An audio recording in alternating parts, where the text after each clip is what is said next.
যে আমাদের বর্তমান সরকার মাননীয় প্রধানমন্ত্রী তার নির্বাচনী ইশতেহারে আগামী 5 বছরে 25 কোটি গাছের চারা সারা বাংলাদেশে রোপণ করার কর্মসূচি গ্রহণ করেছেন।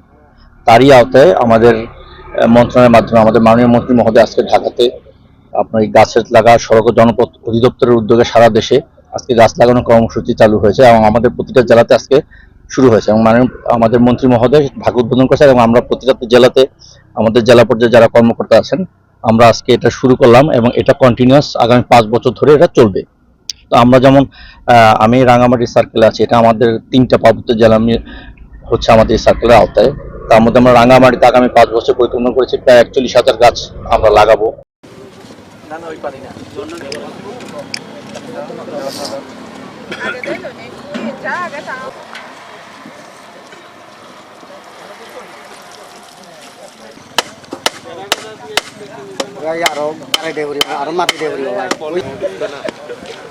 এতক্ষণ নিচু যে দোয়ানদারি তো একটা না ভাই।